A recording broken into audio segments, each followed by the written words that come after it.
et ce que tu fais dans ton église. Deutéronome chapitre 30. Deutéronome chapitre 30. Et nous lisons du verset 14 au verset 20. Deutéronome chapitre 30, nous lisons du verset 14 au verset 20. La parole de Dieu déclare ceci. C'est une chose, au contraire, qui est près de toi, dans ta bouche et dans ton cœur, afin que tu la mettes en pratique. Vois, je mets aujourd'hui devant toi la vie et le bien, la mort et le mal. Car je te prescris aujourd'hui d'aimer l'Éternel ton Dieu, de marcher dans ses voies et d'observer ses commandements, ses lois et ses ordonnances, afin que tu vives et que tu multiplies, et que l'Éternel ton Dieu te bénisse dans le pays dont tu vas entrer en possession. Mais si ton cœur se détourne, si tu n'obéis point, et si tu te laisses entraîner à te prosterner devant d'autres dieux et à les servir, je vous déclare aujourd'hui que vous périrez, que vous ne prolongerez point vos jours dans le pays dont vous allez prendre possession après avoir passé le Jourdain. J'en prends aujourd'hui à témoin contre vous le ciel et la terre. J'ai mis devant toi la vie et la mort, la bénédiction et la malédiction. Choisis la vie afin que tu vives, toi et ta postérité, pour aimer l'Éternel ton Dieu, pour obéir à sa voix et pour t'attacher à lui, car cela dépend ta vie et la prolongation de tes jours. Et c'est ainsi que tu pourras demeurer dans le pays que l'Éternel a juré de donner à tes pères Abraham, Isaac et Jacob. Béni sois-tu, Éternel, le Dieu d'Abraham, d'Isaac et de Jacob, notre Père. Nous te bénissons, Papa, en ce jour et glorifie ton nom encore dans ton église. Glorifie ton nom encore au travers de moi, car ton peuple a besoin de toi. Merci, Seigneur, au nom de Jésus-Christ. Mes frères et sœurs, voici ce que je voudrais vous dire aujourd'hui. Nous sommes, selon le monde, dans la nouvelle année qu'ils appellent l'année 2019. Et depuis hier nuit, j'ai reçu beaucoup de messages, je continue à recevoir beaucoup de messages de bonne année, santé, succès, longévité et tous les messages que vous connaissez. Certains même arrivent avec de très belles chansons. Certains arrivent avec des messages très, je vais dire, très inspirés. Je bénis le Seigneur pour tous ces beaux messages que j'ai reçus. Je bénis le Seigneur pour toutes ces personnes qui ont pensé à moi. Toutes ces personnes qui me témoignent leur considération en m'envoyant des vœux. Mais mes frères et sœurs, je profite de cette occasion parce que j'ai vu qu'il y a aussi de nouveaux frères. Parce que chaque année, Dieu me donne toujours de nouveaux frères, de nouvelles sœurs. Et j'ai vu qu'il y a aussi de nouveaux frères qui m'ont envoyé ce type de message. Alors que moi, depuis des années, depuis quelques années maintenant, je ne fête plus les fêtes de fin d'année parce que Dieu m'a éclairé au sujet des fêtes que je dois célébrer. La fête que nous, en tant qu'enfants de Dieu, nous devons célébrer, c'est la Pâque. Et c'est la Pâque selon le Seigneur, selon ce que l'apôtre Paul nous enseigne dans 1 Corinthiens, chapitre 3, l'apôtre Paul nous parle de la Pâque. C'est cette Pâque-là que nous devons célébrer.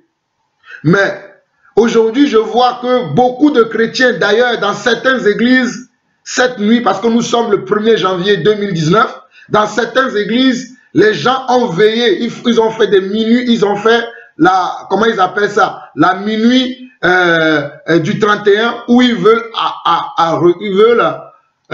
accueillir la nouvelle année. Beaucoup ont fait cela. Même ma propre mère qui m'a mis au monde a fait cela parce que ma mère m'a appelé ce matin me disant je viens de sortir de l'église. Parce que ma mère n'a pas la connaissance et la sagesse que moi j'ai selon le Seigneur. Même ma propre mère me l'a souhaité encore ce matin et j'ai répété la même chose que je vais vous répéter. Je l'ai répété à ma mère, malgré que j'aime ma mère. Elle est au courant de ces choses, mais à chaque fois, elle le fait. Mes frères et sœurs, comprenez ma pensée et comprenez mon cœur ce matin. J'aimerais vous dire, vous qui êtes enfants de Dieu, que nous sommes dans le monde, mais que nous ne sommes pas du monde. Nous ne pouvons pas avoir le même comportement comme le monde. Et d'ailleurs, je vais vous faire un aveu. Ce n'est pas parce que quelqu'un vous dit « bonne année, heureuse année, santé, succès, longévité », que tout ce qui s'est passé l'année dernière, toutes les épreuves que tu as eues, tu ne les auras pas cette année, que vous n'aurez pas de preuve que vous aurez une bonne année. Ce n'est pas parce que quelqu'un vous a dit une bonne, heureuse année que vous aurez une bonne année. Vous aurez une bonne année si vous avez une relation avec votre Dieu. Et encore, parce que Dieu, dans chaque année, nous prépare, nous destine à plusieurs épreuves que nous-mêmes nous ignorons parfois. C'est chemin faisant que nous découvrons tout au long de l'année qu'il y a des épreuves que nous traversons. Vous comprenez ce que je viens de vous dire? Donc ce n'est pas parce que quelqu'un vous dit bonne année, une heureuse année, que vous aurez une bonne année. Mais vous aurez une bonne année seulement et seulement si vous marchez avec le Seigneur. Parce que même si vous devez traverser les épreuves tout au long de l'année, comme c'est le Seigneur qui vous conduit, lui-même, il sera avec vous. C'est pour cela que je vous ai lu ce passage de Deutéronome chapitre 30. Deutéronome chapitre 30, le verset 19 au verset 20 dit ceci. J'en prends aujourd'hui à témoin contre vous, le ciel et la terre. J'ai mis devant toi la vie et la mort, la bénédiction et la malédiction. Choisis la vie afin que tu vives, toi et ta postérité, pour aimer l'Éternel ton Dieu, pour obéir à sa voix et pour t'attacher à lui, car de cela dépend ta vie et la prolongation de tes jours. Car de cela dépend ta vie et la prolongation de tes jours. Et c'est ainsi que tu pourras demeurer dans le pays que l'Éternel a juré de donner à tes pères, Abraham, Isaac et Jacob. Donc il n'y a personne sur cette terre qui pourra vous dire, moi je peux prolonger vos jours. Comme les gens vous disent, longue vie à vous, comme si c'était à eux de vous donner une longue vie. Il n'y a que Dieu seul qui peut nous donner une longue vie. Personne ne peut me donner une longue vie. L'intention est bonne, elle est noble, mais il n'y a que Dieu seul qui peut donner une longue vie. Donc je préfère m'attacher à Dieu, parce que c'est Dieu qui peut changer ma vie. D'ailleurs, il dit que c'est lui qui fait quoi? C'est lui qui fait, selon Daniel. Nous allons lire ça, Daniel chapitre 2, très rapidement. Je ne vais pas durer dans cette petite exhortation que Dieu m'a mis à cœur lorsque je recevais ce message. Et je pense que c'est ma dernière vidéo que vous voyez là et vous allez continuer à recevoir des audios selon que le Seigneur me conduira tout au long du temps. Vous verrez que je ne ferai plus de vidéos parce que vous savez très bien que moi je vous ai déjà dit que je n'aime pas les vidéos mais que je préfère les audios. Donc nous allons aller dans Daniel chapitre 2. Daniel chapitre 2, j'y suis. Je vais trouver le passage. Daniel chapitre 2, le verset 19 dit ceci. Alors le secret fut révélé à Daniel dans une vision pendant la nuit, et Daniel bénit le Dieu des cieux. Daniel prit la parole et dit, béni soit le nom de Dieu d'éternité en éternité, à lui appartiennent la sagesse et la force. C'est lui qui change les temps et les circonstances, qui renverse et qui établisse des rois, qui donne la sagesse aux sages et la science à ceux qui ont de l'intelligence. Il révèle ce qui est profond et caché. Il connaît ce qui est dans les ténèbres et la lumière demeure avec lui. Dieu de mes pères, je te glorifie et je te loue de ce que tu m'as donné la sagesse et la force et de ce que tu m'as fait connaître ce que nous t'avons demandé, de ce que tu nous as révélé le secret du roi. Donc nous venons de comprendre par ce message de Daniel que l'homme ne pourra même pas connaître les choses de Dieu si ce n'est Dieu lui-même qui lui révèle ces choses. Donc, si quelqu'un vous dit bonne année et que vous croyez que parce que quelqu'un vous a dit bonne année, que la personne soit votre père, votre mère, ce n'est pas pour autant que vous aurez une bonne année. La bonne année viendra parce que vous obéissez à la parole de Dieu. Vous marchez selon la parole de Dieu. Vous craignez le Seigneur. C'est en cela que vous aurez une bonne année. Et encore, car Dieu nous réserve toujours des épreuves. Des épreuves pour voir si nous avons réellement la foi en lui. Si nous nous confions vraiment en lui, si nous nous reposons sur lui. Donc Dieu permettra toujours que nous ayons des occasions d'épreuves, des occasions d'opposition. Exprès pour voir quelle sera notre attitude tout au long d'une année, tout au long d'un mois, tout au long peut-être même de plusieurs années.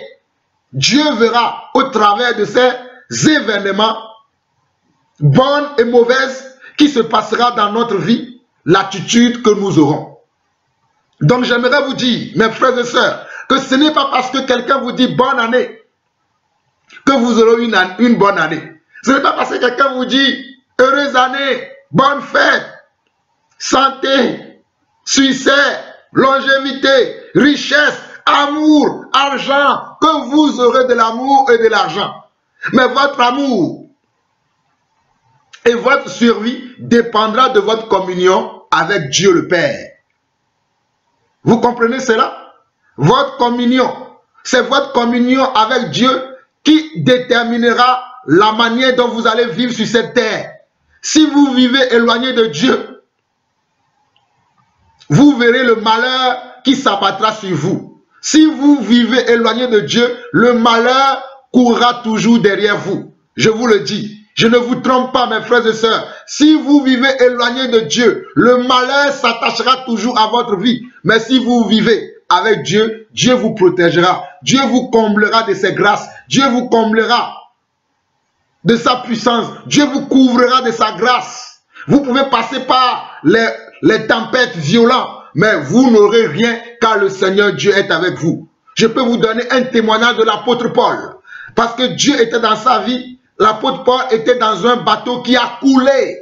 Mais l'apôtre Paul n'a rien eu. Il y a un jour, l'apôtre Paul voulait faire du feu. Le serpent, après que son navire a été chaviré, il voulait faire du feu. Le serpent s'est attaché à sa main et le serpent l'a même mordu. Et les gens disaient que certainement que ce monsieur va mourir. Mais ce monsieur n'est pas mort. Ce monsieur est l'apôtre Paul. Parce que Dieu était dans sa vie. Parce que Dieu menait sa barque. Qui mène ta barque? Si c'est le monde qui mène ta barque, mon frère, je te le jure, tu mourras. Mon frère, je peux te l'affirmer que tu mourras parce que Dieu est le Dieu qui s'occupe de ses enfants. Mais si vous êtes comme le monde, vous ne découvrirez pas la grâce et le bonheur de Dieu. Avançons un peu. Avançons. Allons dans Deutéronome chapitre 4 très rapidement pour vous montrer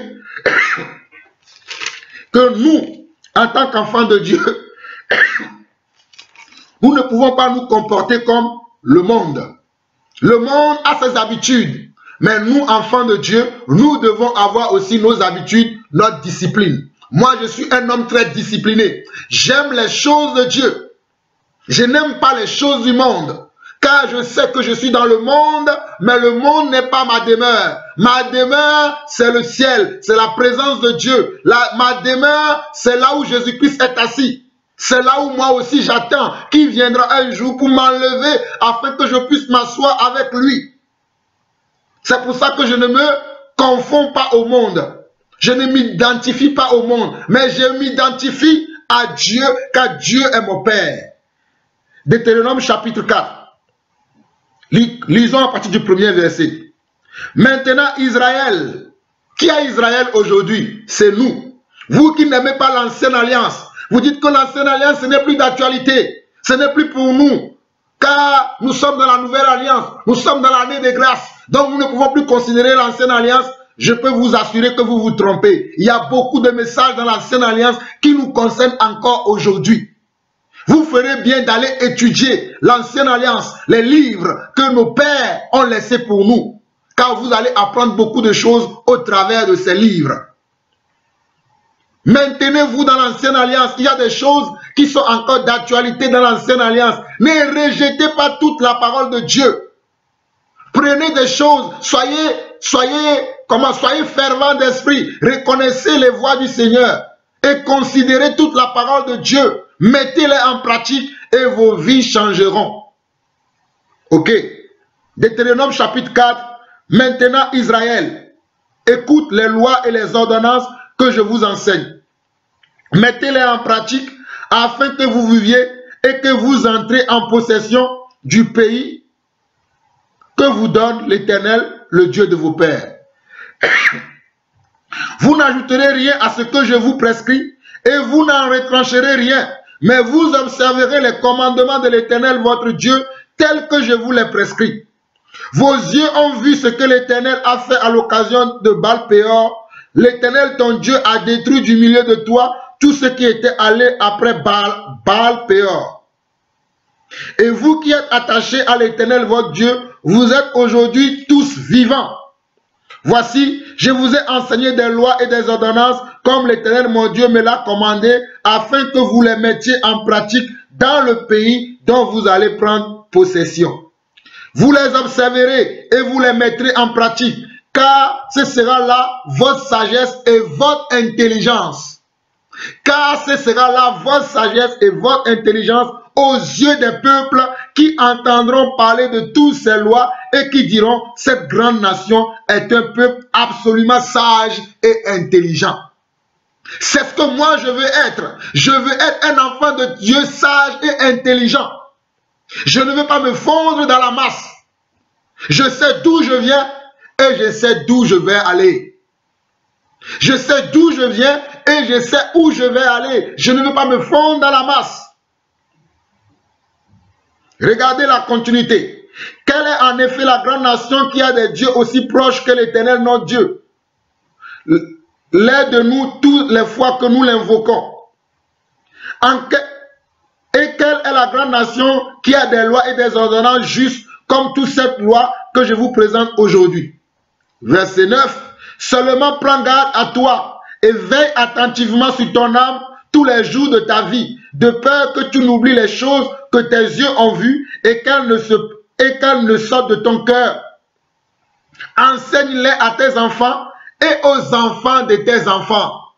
Enseigne-les à tes enfants et aux enfants de tes enfants. Mes enfants aujourd'hui sont enseignés. Ils savent que nous n'avons pas la nouvelle année, les fêtes de fin d'année, toutes ces choses que vous connaissez. Mes enfants le savent. Et tant que je vivrai, je m'assurerai que toute ma progéniture, que toute ma descendance connaissent ces choses, car c'est ainsi qu'ils auront de la vie. Tant que je vivrai, à moins que je meure. Mais même si je meurs, je sais que j'ai enseigné à mes enfants ces choses, que eux-mêmes ils pratiqueront d'année en année, afin que toute notre génération, tout ce qui descendra de moi, sache que Jean-Paul Lawson a servi le Seigneur. Ils diront, c'est ce que notre Père nous a enseigné. C'est très important, ces choses. Si nous continuons au verset 15, il dit ceci. Puisque vous n'avez vu aucune figure le jour où l'Éternel vous parla du milieu du feu à Horeb. Veillez attentivement sur vos âmes, de peur que vous ne vous corrompiez.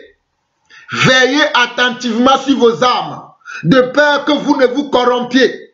Il y a beaucoup d'assemblées aujourd'hui qui se sont corrompues. Il y a beaucoup de frères et sœurs aujourd'hui qui se sont corrompus.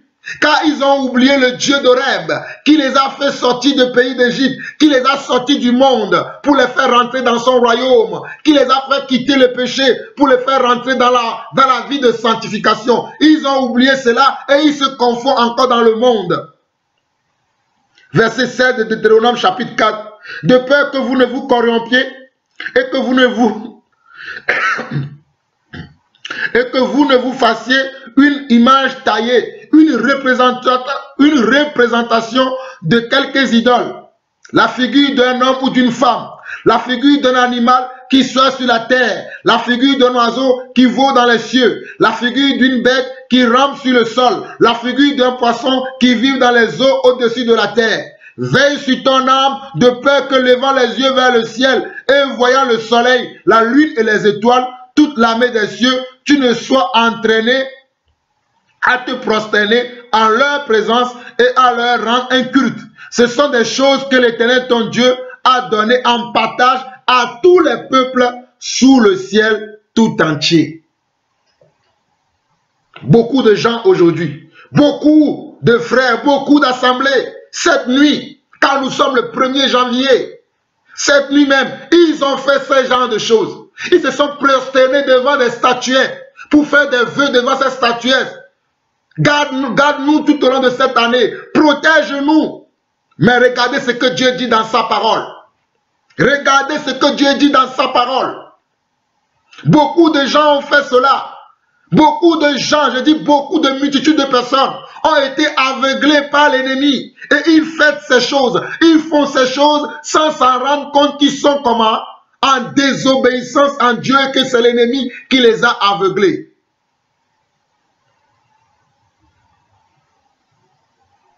Nous continuons du verset 20 au verset 25 où je vais m'arrêter. Il dit, mais vous, l'Éternel vous a pris et vous a fait sortir de la fournaise de fer de l'Égypte, afin que vous soyez un peuple qui lui appartienne en propre, comme vous l'êtes aujourd'hui. Et l'Éternel s'irrita contre moi à cause de vous, et il jura que je ne passerai point le Jourdain, et que je n'entrerai point dans le bon pays que l'Éternel ton Dieu te donne en héritage. Je mourrai donc en ce pays-ci. Je ne passerai point le Jourdain, mais vous le passerez et vous posséderez ce bon pays. Veillez sur vous, afin de ne point mettre en oubli l'alliance que l'Éternel votre Dieu a traitée avec vous, et de ne point vous faire d'images taillées, des représentations quelconques que l'Éternel ton Dieu t'a défendu. Car l'Éternel ton Dieu est un feu dévorant, un Dieu jaloux. Deutéronome chapitre 4, le verset 24. Car l'Éternel, notre Dieu, est un feu dévorant, un Dieu jaloux. Il ne veut pas que nous soyons comme les hypocrites qui sont dans le monde. Il ne veut pas que nous soyons comme les rebelles qui sont dans le monde. Il veut qu'il y ait de la différence entre nous qui le servons et le monde qui ne le connaisse pas. Mais comment se fait-il que nous et le monde, nous sommes pareils? J'ai vu partout des images hier à la télévision. Le monde entier disait bonne année. À Tokyo, des feux d'artifice. À New York, des feux d'artifice. Partout dans le monde. À Paris, Champs-Élysées, des feux d'artifice. Mais ça, c'est le monde. Comment se fait-il que nous, en tant qu'enfants de Dieu, nous sommes dans nos assemblées et nous faisons la même chose comme le monde? Oh, mon peuple, sur lequel mon nom est invoqué, revenez de vos mauvais chemins. Comment se fait-il que nous aussi nous sommes comme le monde? Au lieu de nous asseoir au pied de l'Éternel et chercher sa face pour la suite de notre vie, nous ressemblons davantage au monde. On cherche l'église, on va le voir dans le monde. On cherche le monde, on va le voir dans l'église. Mes frères et sœurs, qu'il n'en soit plus ainsi. Réveillez-vous, car les temps sont difficiles. Sortez de toutes ces choses. Sortez de toutes ces choses. Revenez dans la voie de Dieu. Revenez dans la voie de Dieu. Voici pour vous mon message de bonne année. Mon message de bonne année, le voici. Car l'Éternel, notre Dieu, est un feu dévorant, c'est un Dieu jaloux. Verset 25 de Deutéronome chapitre 4. Lorsque tu auras des enfants et des enfants de tes enfants, et que vous serez depuis longtemps dans le pays, si vous vous corrompez, si vous faites des images taillées, des représentations de quoi que ce soit, si vous faites ce qui est mal aux yeux de l'Éternel votre Dieu pour l'irriter, verset 26, j'en prends aujourd'hui à témoin contre vous le ciel et la terre, vous disparaîtrez par une mort rapide du pays dont vous allez prendre possession au-delà du Jourdain, vous n'y prolongerez pas vos jours car vous serez entièrement détruits. Vous serez entièrement détruits. Dieu ne veut pas le mélange. Le mélange ne vient pas de Dieu, mes frères et sœurs. Je vous assure, fuyez les mélanges. Fuyez les mélanges. N'acceptez pas les mélanges. Le mélange ne vient pas de Dieu. Vous comprenez mon langage? le mélange. Je suis en train de vous dire que Dieu n'est pas un Dieu de mélange. Dieu est un Dieu de comment? De la différence. Dieu a toujours fait de la différence. Lorsque notre maître, notre Dieu Jésus-Christ, lorsqu'il est venu sur terre, il faisait la différence. Comment se fait-il que nous, aujourd'hui, il n'y a plus de différence entre nous et les païens. Il n'y a plus de différence entre nous et ceux qui n'honorent pas Dieu. Il n'y a plus de différence entre nous et ceux qui ne respectent pas Dieu. Nous sommes tous pareils. Comment cela se fait-il? D'ailleurs, vous ne le savez pas. Je vais vous le dire. Je l'ai enseigné plusieurs fois. Sachez que pour nous, toutes ces choses que les gens font ne sont pas pour nous. Vous allez apprendre maintenant le premier mois de l'année. Ce n'est même pas le premier mois de l'année, le mois que eux ils accueillent comme premier mois de l'année. Le mois de janvier qui vient de Janus, qui est un dieu romain, un dieu qui a deux têtes, à qui on tourne la tête à chaque année. Cherchez, vous allez trouver. Je dis que le mois de janvier vient du mot Janus. Janus qui est un dieu romain que les Romains adorent. C'est un dieu qui a deux visages. À chaque année, si cette année, c'est cette face-là qu'ils voient, l'année prochaine, ils vont tourner l'autre face. Ainsi de suite. C'est comme ça qu'ils font chaque année.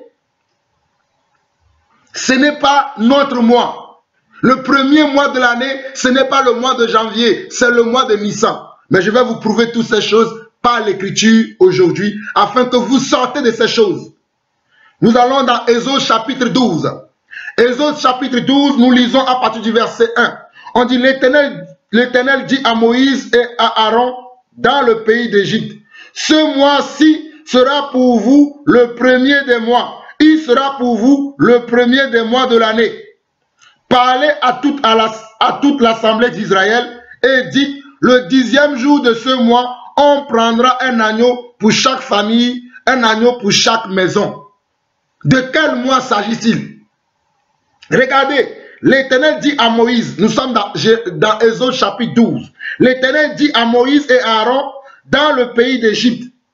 Lorsqu'ils étaient encore en Égypte, ils n'avaient pas encore quitté. Le Seigneur préparait comment? Leur délivrance. Mais avant qu'ils ne partent, le Seigneur va leur donner des recommandations claires. Il dit le mois là où vous allez partir, ce mois-ci sera pour vous le premier mois des mois. Le premier mois des mois. Il sera pour vous le premier mois des mois de l'année. Parlez à toute l'assemblée d'Israël et dites, le 10e jour de ce mois, on prendra un agneau. C'est là où il y avait la fête pascale. Mais je ne vais pas rentrer trop dans le détail de cela, parce que ce qui m'intéresse, c'est que vous connaissez les mois de Dieu. Vous devez connaître les mois de l'Éternel. Allons dans Esther. Esther, vous allez voir. Allons dans Esther. Esther, très rapidement. Esther, vous voulez suivre le monde, alors que nous sommes dans le monde, mais nous ne sommes pas du monde. Le monde n'est pas pour nous. Alléluia. Nous sommes dans Esther chapitre 3. Nous sommes dans Esther chapitre 3. Vous voulez connaître les mois de l'année? Lisons le verset 7 d'Esther chapitre 3. Au premier mois, qui est le mois de Nissan, au premier mois, qui est le mois de Nissan, la 12e année du roi d'Assyrus, on jeta le pur, c'est-à-dire le sort, devant Aman pour chaque jour et pour chaque mois, jusqu'au 12e mois, qui est le mois d'Adar. Jusqu'au 12e mois, qui est le mois d'Adar. Au premier mois, Esther chapitre 3, le verset 7, on nous dit, au premier mois, qui est le mois de Nissan, la 12e année du roi d'Assyrus, on jeta le pur, c'est-à-dire le sort devant Aman pour chaque jour et pour chaque mois, jusqu'au 12e mois, qui est le mois d'Adar. Vous voyez? Vous appelez aujourd'hui le premier mois de l'année janvier. Le premier mois de l'année, selon Dieu, c'est le mois de Nissan. Ce n'est pas le mois de janvier. Le mois de janvier vient du calendrier grégorien qui est à l'effigie du dieu Janus. Je vous le dis, Dieu Janus. Tapez tout sur Internet. Chaque génération est ignorante parce que vous ne cherchez pas la connaissance. Même lorsque nous, les anciens, qui avons appris au pied de d'autres anciens, nous venons vous parler, vous n'aimez pas chercher, vous n'aimez pas écouter, vous préférez suivre le mensonge du monde. Tapez ce que je vous dis sur Internet, vous avez Google aujourd'hui. Tapez sur Google, vous allez voir, rien n'est caché aujourd'hui. Car Dieu a dit que dans la fin des temps, la connaissance augmentera. Mes frères et sœurs, profitez de cette connaissance. La connaissance a augmenté aujourd'hui. Profitez de cette connaissance. Ne soyez plus dans l'ignorance, car l'ignorance tue. Je vous dis la vérité, l'ignorance tue. Ne soyez plus dans l'ignorance. Au moins, quand vous faites les choses, sachez l'origine des choses. Ne courez pas derrière les choses comme tout le monde. Donc nous voyons bien dans Esther chapitre 3 que le premier mois de l'année selon Dieu, c'est le mois de Nissan. La 12e année, c'est le mois de Nissan et le 12e mois, c'est le mois d'Adar. C'est très important ces choses. C'est très important ces choses. Nous allons également dans Esther chapitre 9 toujours. Esther chapitre 9, nous voyons au premier verset du chapitre 9, au 12e mois, qui est le mois d'Adar, le 13e jour du mois où devait s'exécuter l'ordre, l'édit du roi, et où les ennemis des Juifs avaient été espérés dominer sur eux, ce fut le contraire qui arriva, et les Juifs dominèrent sur leurs ennemis. Vous regardez, les mois de Dieu ne sont pas les mois que le monde nous présente. Nous devons utiliser les mois de Dieu. Comprenez mon langage. Même si dans le monde, quand nous allons au travail, nous sommes tout le temps avec ces mois-là. Quand nous recevons nos fiches de paye, ce n'est pas le mois de Nissan qui va être écrit dessus. Ou le mois d'Adar qui va être écrit dessus. Mais nous devons comprendre que nous ne sommes pas de ce monde-là. Nous sommes du monde à venir. Nous sommes du monde de Dieu. Nous ne sommes pas de ce monde où les choses sont renversées, où les choses n'ont pas leur place. Vous comprenez ce que je suis en train de dire? C'est très important. Ne vous fiez pas aux apparences, aux choses que vous voyez. Même si cela cache de nobles apparences, de belles choses. Non. Comme quelqu'un me dira, c'est bien de présenter des vœux, non? Qu'est-ce qu'il y a de mauvais là-dedans? Ce qu'il y a de mauvais là-dedans, tu veux que je te le dise? Allons dans Colossiens chapitre 2. Colossiens chapitre 2. Colossiens chapitre 2.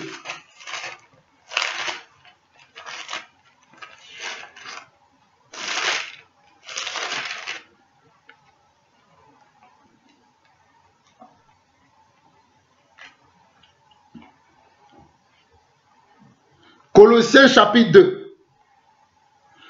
Au verset 8, on nous dit, prenez garde que personne ne fasse de vous sa proie par la philosophie et par une vaine tromperie, s'appuyant sur les traditions des hommes, sur les principes élémentaires du monde et non sur Christ. Mes frères et sœurs, ces choses que vous voyez, bonne année, bonne fête, heureuse année, toutes ces choses-là, ce sont les traditions du monde. Ce sont les choses qui se font chaque année. Il y a des gens qui prêchent toute l'année et à la fin de l'année, bonne année mon frère, bonne année ma soeur. Ce sont des traditions des hommes. Jésus a dit, vous annulez la loi de Dieu au profit de vos traditions. Vous annulez les ordonnances, les préceptes de Dieu au profit de vos traditions. Et je suis effaré de voir mes collègues prédicateurs, les anciens, qui pratiquent la même chose aujourd'hui. Moi, je suis outré. Peut-être vous, vous n'êtes pas outré. Moi, en tant qu'enfant de Dieu, qui est encore sur terre, pendant que cette génération se pervertit, je ne me laisserai pas se pervertir. Je refuse la perversion. Je refuse de me corrompre. Je refuse de suivre le monde. Je refuse de suivre la masse. Car le chemin qui mène vers Dieu est un chemin étroit. Je resterai sur le chemin étroit. Je ne vais pas suivre le monde. Quand bien même que ça paraît beau, ça paraît belle, ça paraît sublime. C'est tentant, c'est touchant, mais je ne me laisserai pas asservir par quoi que ce soit. Regardez bien, Colossiens chapitre 2, le verset 8 jusqu'au verset 23, il nous dit, prenez garde que personne ne fasse de vous sa proie par la philosophie et par une vaine tromperie, s'appuyant sur la tradition des hommes, sur les principes élémentaires du monde et non sur Christ. Car en lui habite corporellement toute la plénitude de la divinité. Vous avez tout pleinement en lui, qui est le chef de toute domination et de toute autorité. Nous avons tout pleinement en lui.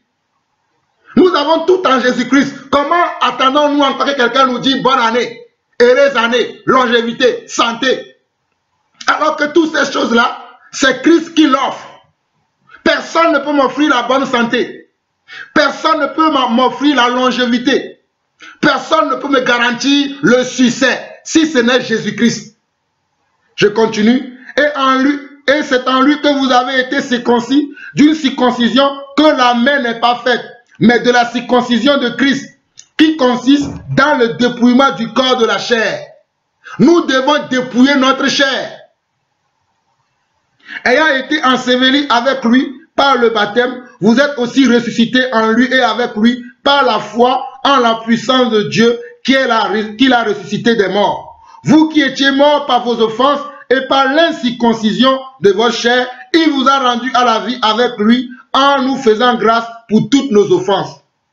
Et il a effacé là dont les ordonnances nous condamnaient et qui subsistaient contre nous, et il les a éliminés en le clouant à la croix. Il a dépouillé les dominations et les autorités et les a livrées publiquement en ce temps en triomphant d'elles par la croix. Regardez la suite. Que personne donc ne vous juge au sujet du manger ou du boire, ou au sujet d'une fête, d'une nouvelle lune ou des sabbats. C'était l'ombre des choses à venir, mais le corps est en Christ. Regardez, que personne ne vous juge au sujet du manger ou du boire, ou au sujet d'une fête, d'une nouvelle lune ou des sabbats. C'était l'ombre des choses à venir, mais le corps est en Christ. Nous ne pouvons plus continuer ces choses, car nous ne pouvons plus observer les jours et les mois, nous dit Galates. Vous observez les jours et les mois. Christ est mort pour vous en vain. En Christ, nous ne pouvons plus observer les jours et les mois. Nous allons voir Galates après, nous avançons. Que personne sous une apparente d'humilité et par un culte des anges ne vous ravisse à son gré le prix de la course, tandis qu'il s'abandonne à ses visions. Il est enflé d'un vert orgueil par ses pensées charnelles, sans s'attacher au chef dont tout le corps assisté et solidement assemblé par des jointures et des liens tire l'accroissement que Dieu donne. Si vous êtes mort avec Christ aux principes élémentaires du monde, pourquoi, comme si vous viviez dans le monde, vous impose-t-on ces préceptes? Il y a beaucoup de préceptes qu'on nous impose dans le monde. Beaucoup de préceptes. Alors que nous ne sommes plus du monde. On nous impose la nouvelle année. On nous impose la fête de Noël. On nous impose beaucoup de fêtes. Beaucoup de fêtes comme la fête de Saint-Valentin, qui va venir bientôt là, après la fête du 1er janvier là. Au mois de février, 14 février, si je ne me trompe pas, vous aurez la fête de Saint-Valentin. Après, vous aurez la fête de Pâques. Après, des fêtes partout. Assomption, tous les fêtes partout. Les fêtes que Dieu n'a pas données à son peuple. Vous voyez? Les fêtes que Dieu n'a pas données à son peuple.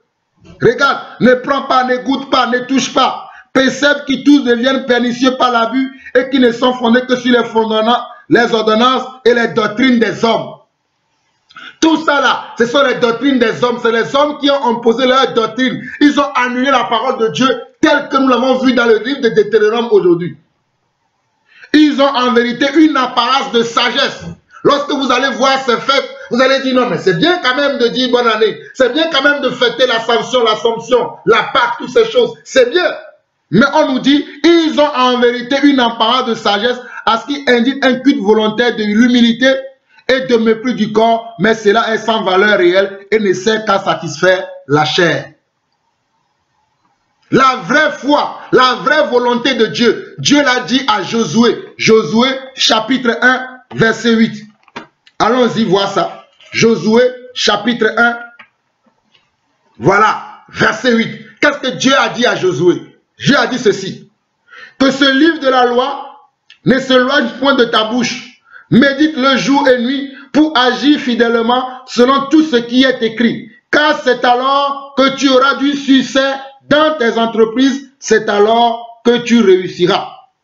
Regardez que ce livre de la loi, le livre de la loi c'est quoi? Ce sont les commandements, les préceptes, les ordonnances de Dieu, que Dieu a donné à son peuple. Dieu va dire à Josué, Josué qui a remplacé Moïse, en lui disant que ce livre de la loi ne s'éloigne point de sa bouche. Qu'il fasse quoi? Qu'il le médite jour et nuit pour agir comme il veut. Est-ce que Dieu lui a dit d'agir comme il veut, comme lui-même il le souhaite, comme lui-même il pense, comme lui-même il aurait décidé? C'est ce que Dieu lui a dit. Dieu lui a dit qu'il doit agir fidèlement selon ce qui est écrit, car c'est alors que tu auras du succès dans tes entreprises, c'est alors que tu réussiras. Mais aujourd'hui, nous ne marchons plus fidèlement selon les Écritures. D'aucuns vont dire que c'est l'Écriture de l'ancienne alliance, que cela n'est plus d'actualité. Aujourd'hui, c'est nous-mêmes qui faisons nos lois. Nous faisons ce que nous voulons. Nous n'avons aucune loi que nous devons respecter de la part du Seigneur. Alors que Dieu nous a donné des lois que nous devons respecter. Dieu nous a donné des commandements que nous devons respecter. Mais aujourd'hui, nous ne voulons plus respecter les commandements de Dieu. Nous ne voulons plus respecter les ordonnances que Dieu nous a données. Comment sommes-nous devenus pervers à tel point que nous ne voulons plus écouter le Seigneur? Nous suivons le monde. Hein? Nous suivons le monde. Nous ne suivons plus Christ. Regardez dans Galates chapitre 3. Galates chapitre 3, ce que Paul dit aux Galates, qu'ils étaient sortis de la foi et qui voulaient être entraînés par les fausses doctrines. Ils étaient entraînés par les faux docteurs qui se sont glissés parmi eux et qui enseignaient des choses pernicieuses, qui n'ont pas compris que ce n'est pas la foi que nous sommes sauvés et non pas les traditions, les coutumes, les rites. Les rites qui se font chaque année, les mêmes choses. Depuis qu'on te dit bonne et heureuse année, pourquoi es-tu toujours célibataire? Pourquoi es-tu toujours malade? Pourquoi es-tu toujours sans la grâce de Dieu? Depuis qu'on te dit bonne année, bonne année, bonne année, ça fait 40 ans, 50 ans, 60 ans, 70 ans, 80 ans, 90 ans, 100 ans, je ne connais pas ton âge. Mais pourquoi es-tu toujours pareil? Ne vois-tu pas qu'il y a quelque chose qui ne va pas dans ta vie? Paul va dire aux Galates, Galates chapitre 3, ô Galates, dépourvus de sens, qui vous a fasciné, vous aux yeux de qui Jésus-Christ a été peint comme crucifié. Voici seulement ce que je veux apprendre de vous. Est-ce par les œuvres de la loi que vous avez reçu l'Esprit ou par la prédication de la foi? Êtes-vous tellement dépourvus de sens après avoir commencé par l'Esprit, vous voulez maintenant finir par la chair? Avez-vous tant souffert en vain, si toutefois c'est en vain? Celui qui vous accorde l'Esprit et qui opère des miracles parmi vous, le fait-il donc par les œuvres de la loi ou par la prédication de la foi? Regardez, ou par la prédication de la foi. Comme Abraham crut à Dieu et que cela lui fut imputé à justice. Reconnaissez donc que ce sont ceux qui ont la foi qui sont fils d'Abraham.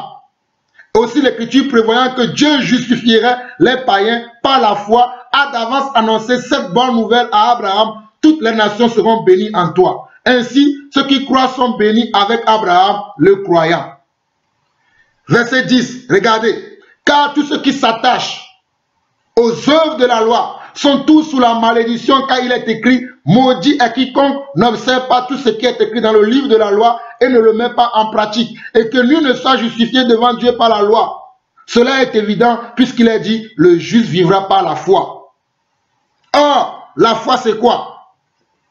La foi c'est quoi? La foi c'est croire aux commandements de Dieu, aux promesses de Dieu et marcher selon ses promesses.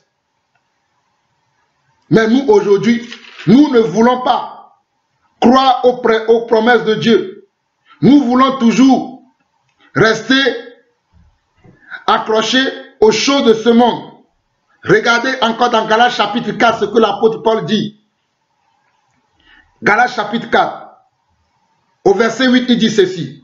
Autrefois, ne connaissant pas des dieux, vous serviez des dieux qui ne le sont pas de leur nature. Mais à présent que vous avez connu Dieu, ou plutôt que vous avez été connus de Dieu, comment retournez-vous à des fables et pauvres principes élémentaires auxquels vous voulez vous asservir encore? Vous observez les jours. C'est ce que je voulais vous dire. Vous observez les jours, les mois, les temps et les années. Vous avez commencé à observer les jours, à recommencer à observer les jours. Ça, c'est le sabbat. Ça, c'est tel jour. Ça, c'est tel jour. Paul était effaré de voir ces choses. Galates chapitre 4. Il dit autrefois, d'accord, autrefois quand nous étions dans le monde, nous pouvions faire ces choses parce que nous ne connaissons pas Dieu. Nous sommes livrés à nous-mêmes, à nos penchants, à nos envies, à nos pulsions. Mais lorsque nous venons au Seigneur, nous vivons par la foi. Le juste, mon juste, vivra par la foi. S'il se retire, mon âme ne prendra pas plaisir en lui. Mon juste vivra par la foi. L'apôtre Paul était effaré de voir les Galates qui ont commencé l'œuvre de Dieu par l'esprit, l'achever par la chair. Il était étonné, il était outré, comme Jean-Paul Lawson est outré aujourd'hui, de voir des frères et sœurs se conformer au siècle dans lequel nous sommes. Regardez ce que l'apôtre Paul dit. Autrefois, ne connaissant pas de Dieu, Galates 4, verset 8, autrefois, ne connaissant pas de Dieu, vous serviez des dieux qui ne le sont pas de leur nature. Mais à présent que vous avez connu Dieu, ou plutôt que vous avez été connu de Dieu, comment retournez-vous à ces faibles et pauvres principes élémentaires auxquels vous voulez vous asservir encore? Vous voulez vous asservir de nouveau. Toi, prédicateur, toi, pasteur, toi, apôtre, prophète, évangéliste, pasteur, qui a fêté le 31 décembre, qui a dit bonne année, bonne nouvelle année, tu n'as pas lu ce passage? N'as-tu pas lu sa recommandation de l'apôtre Paul?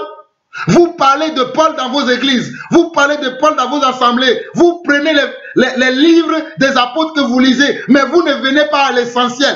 Regardez, l'essentiel est que nous ne devons plus observer les jours, les mois, les temps et les années, car nous sommes dans l'année de grâce. L'année de grâce, c'est Dieu qui déterminera la fin. C'est ça. Nous sommes dans une année de grâce. Le Seigneur est venu, il a publié une année de grâce. Nous sommes dans l'année de grâce de Jésus-Christ. L'année de grâce de Jésus n'a pas de fin. C'est lui-même qui déterminera la fin. C'est lui qui a commencé l'année de grâce et c'est lui qui finira l'année de grâce. Si vous ne savez pas, nous sommes dans l'année de grâce. L'année de grâce de Jésus n'a pas de fin. Pierre nous a dit que, pour le Seigneur, 1000 ans sont comme un jour et un jour sont comme 1000 ans. Donc l'année de grâce que le Seigneur a publiée, selon la prophétie d'Ésaïe, nous sommes encore dans cette année de grâce. Mais comment se fait-il que beaucoup d'entre nous, nous conformons encore au siècle présent? Galates 4, verset 10. Vous observez les jours, les mois, les temps et les années. Je crains d'avoir inutilement travaillé pour vous. Je crains d'avoir travaillé inutilement pour vous. Mes frères et sœurs, vous qui me suivez, je crains de vous avoir enseigné ces choses inutilement. Si vous êtes encore dans les mois, les jours, les années. Je vous ai enseigné ces choses depuis des années. Chaque année, j'ai répété ces choses. Même cette année, je ne m'attendais pas que je vais encore parler de ces choses. Lorsque je voyais les messages, Dieu m'a mis à cœur. Mon fils va encore parler à mon peuple, car beaucoup ne connaissent pas encore ce que tu connais. C'est pour ça que je viens. Je ne viens pas étaler ma connaissance. Je viens pour éclairer quelques-uns parmi nous qui sont encore comment? Dans l'ignorance, qui suit le monde. Regardez, je crains d'avoir travaillé inutilement pour vous. Soyez comme moi, car moi aussi je suis comme vous, frères. Je vous en supplie. Vous ne m'avez fait aucun tort. Vous savez que ce fut à cause d'une infimité de la chair que je vous ai annoncé pour la première fois l'évangile. Et mis à l'épreuve par ma chair, vous n'avez témoigné ni mépris ni dégoût. Vous m'avez au contraire reçu comme un ange de Dieu, comme Jésus-Christ. Où est donc l'expression de votre bonheur? Car je vous atteste que si cela avait été possible, vous vous seriez arraché les yeux pour me les donner. Suis devenu votre ennemi en vous disant la vérité. Le zèle qu'ils ont pour vous n'est pas pur, mais ils veulent vous détacher de nous afin que vous soyez zélés pour eux. Il est beau d'avoir du zèle pour ce qui est bien et en tout temps, et non pas seulement quand je suis présent parmi vous. Mes enfants, pour qui je prouve de nouveau les douleurs de l'enfantement jusqu'à ce que Christ soit formé en vous. Nous voulons que Christ soit formé en vous. Nous voulons que la nouvelle doctrine de Jésus-Christ, nous voulons que la vie de Christ, nous voulons que l'évangile de Jésus qui sauve, l'évangile qui vous connaîtrez la vérité et la vérité vous affranchira. Nous voulons que vous soyez des affranchis. C'est pour ça que nous parlerons et que nous crierons à gosier ouvert. L'apôtre Pierre, mon prédécesseur, a dit, je ne cesserai de vous répéter les mêmes choses car je sais que pour vous cela est salutaire. Car nous savons que pour ceux qui vont suivre, cela sera pour eux salutaire. Cela sauvera leurs âmes. Mes frères et sœurs, je ne vais pas continuer à crier, à parler. Je vais m'arrêter sur ce en revenant sur une parole du Seigneur dans l'ancienne alliance, dans Deutéronome.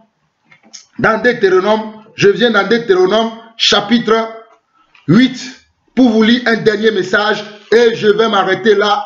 Pour ceux qui ont de la foi, pour ceux qui cherchent Dieu, ils comprendront et ils se tourneront vers le Seigneur. Alors, nous allons dans Deutéronome chapitre 8. Nous lisons à partir du premier verset. On dit, vous observerez et vous mettez en pratique tous les commandements que je vous prescris aujourd'hui, afin que vous viviez, que vous multipliez et que vous entrez en possession du pays que l'Éternel a juré de donner à vos pères. Verset 3. Il t'a humilié, il t'a fait souffrir de la faim, il t'a nourri de la manne que tu ne connaissais pas et que n'avaient pas connu tes pères, afin de t'apprendre que l'homme ne vivra pas de pain seulement, mais que l'homme vit de tout ce qui sort de la bouche de l'Éternel. L'homme ne vivra pas que de pain seulement, mais de toute parole qui sort de la bouche de l'Éternel. Ton vêtement ne s'est point usé sur toi et ton pied ne s'est point enflé pendant ces 40 années. Reconnais en ton cœur que l'Éternel, ton Dieu, te châtie comme un homme châtie son enfant. Tu observeras les commandements de l'Éternel, ton Dieu, pour marcher dans ses voies et pour le craindre. Car l'Éternel, ton Dieu, va te faire entrer dans un pays, dans un bon pays, pays de cours d'eau, de sources et de lacs, qui jaillissent dans les vallées et dans les montagnes. Pays de froment, d'orge, de vignes, de figuiers et de grenadiers, pays d'oliviers et de miel, pays où tu mangeras du pain avec abondance, où tu ne manqueras de rien, pays dont les pierres sont du fer et des montagnes, duquel tu tailleras les reins. Lorsque tu mangeras et te rassasieras, tu béniras l'Éternel ton Dieu pour le bon pays qu'il t'a donné. Garde-toi, regardez mes frères et sœurs, beaucoup, lorsqu'ils étaient encore tout dans la poubelle, Dieu ne les a pas encore visités, ils étaient encore misérables, ils étaient encore méprisables, ils pratiquaient ces choses. Aujourd'hui, parce que Dieu t'a visité, tu n'es plus méprisable, tu as maintenant un nom, tu as maintenant une renommée, mais au lieu de suivre la parole de Dieu, tu te confonds au siècle présent. Tu te mélanges. Lisez Deutéronome chapitre 7. Dieu a dit, lorsque vous allez rentrer dans le pays, ne vous mélangez pas avec les autres. Deutéronome chapitre 7 dit ça. Gardons un doigt ici, allons voir ce que Dieu dit dans Deutéronome chapitre 7. Il dit quoi? Deutéronome chapitre 7. Il dit ceci. Lorsque l'Éternel ton Dieu t'aura fait entrer dans le pays dont tu vas prendre possession, et qu'il chassera devant toi beaucoup de nations, les Étiens, les Gigarciens, les Amoréens, les Cananéens, les Phérésiens, les Éviens et les Jébusiens, 7 nations plus nombreuses et plus puissantes que toi. Lorsque ton Dieu te les aura livrés et que tu les auras battus, tu les dévoueras par interdit. Tu ne traiteras point d'alliance avec elles et tu ne leur feras point grâce. Tu ne commettras point de mariage avec ces peuples, tu ne donneras point tes filles à leurs fils, et tu ne prendras point leurs filles pour tes fils. Car ils détourneront de moi tes fils, qui serviraient d'autres dieux, et la colère de l'Éternel s'enflammera contre vous, et il te détruira promptement. Voici au contraire comment vous jazirez à leur égard. Vous renverserez leurs autels, vous briserez leurs statues, vous abattrez leurs idoles et vous brûlerez au feu leurs images taillées. Car tu es un peuple saint pour l'Éternel ton Dieu. L'Éternel ton Dieu t'a choisi pour que tu sois un peuple qui lui appartienne entre tous les peuples qui sont sur la face de la terre. Oh, je rends grâce à Dieu de m'avoir choisi pour que je puisse porter son nom. Oh, merci papa. parce que tu as fait de moi ton fils. Car à tous ceux qui l'ont reçu, tu leur as donné le pouvoir de devenir enfants de Dieu, lesquels ne sont plus nés de la volonté de la chair, ni du sang, mais de toi. Merci Seigneur, parce que je suis ton ambassadeur sur terre aujourd'hui. Je ne suis plus de ma famille, mais je suis de ta famille, la famille de Dieu. Je suis citoyen des cieux sur terre. Dieu veut que tu fasses la différence. Toi qui te compromets, toi qui te mélanges. Maintenant, Deutéronome chapitre 8, nous étions arrivés au verset 11, il dit ceci. Garde-toi d'oublier l'Éternel ton Dieu, au point de ne pas observer ses commandements, ses ordonnances et ses lois que je te prescris aujourd'hui. Lorsque tu mangeras et te rassasieras, lorsque tu bâtiras et habiteras de belles maisons, lorsque tu verras multiplier ton gros et ton menu bétail, s'augmenter ton argent et ton or, et s'accroître tout ce qui est à toi, prends garde que ton cœur ne s'enfle et que tu n'oublies l'Éternel ton Dieu qui t'a fait sortir du pays d'Égypte, de la maison de servitude. Qui t'a fait marcher dans ce grand et affreux désert où il y a des serpents brûlants, des scorpions dans les lieux arides et sans eau, et qui t'a fait jaillir pour toi de l'eau du rocher le plus dur. Qui t'a fait manger dans le désert la manne inconnue à tes pères afin de t'humilier et de t'éprouver pour te faire du bien. Garde-toi de dire en ton cœur, ma force et la puissance de ma main m'ont acquis ces richesses. Souviens-toi de l'Éternel, ton Dieu, car c'est lui qui te donnera de la force pour les acquérir, afin de confirmer, comme il le fait aujourd'hui, son alliance qu'il a jurée à tes pères. Si tu oublies l'Éternel ton Dieu et que tu ailles après d'autres dieux, si tu les sers et te procèdes devant eux, je vous déclare formellement aujourd'hui que vous périrez. Vous périrez comme les nations que l'Éternel fait périr devant vous, parce que vous n'aurez point écouté la voix de l'Éternel, votre Dieu. Mes frères et sœurs, c'est ainsi que je m'arrête selon l'exhortation que Dieu a mis dans mon cœur ce 1er janvier 2019. C'est ça mon message de bonne année. Que la paix, la grâce du Seigneur soit sur chacune de vos vies. J'espère que vous prendrez de bonnes décisions tout au long de cette année, que vous ne vous conformerez plus au siècle présent, que vous ne vous retrouverez plus dans les mêmes choses que tout le monde entier font, mais que vous allez suivre la ligne que le Seigneur nous a tracée, le chemin que le Seigneur nous a montré, la vie que le Seigneur veut que nous menions. J'espère que vous et moi, nous allons rester sur le chemin étroit, que nous n'allons pas continuer à nous compromettre, à suivre le monde, car le monde a ses habitudes et le royaume de Dieu aussi a ses habitudes. Soyez bénis, que la paix de Dieu soit avec chacun d'entre vous, et je vous aime de tout mon cœur. Comme je vous l'ai dit, c'est mon dernier message vidéo. C'est mon dernier message vidéo. Vous recevrez que les audios à partir de maintenant. Soyez bénis, que la paix et la grâce du Seigneur soient avec chacun et chacune. Je vous aime beaucoup du fond de mon cœur. Merci beaucoup. Shalom, shalom et encore shalom.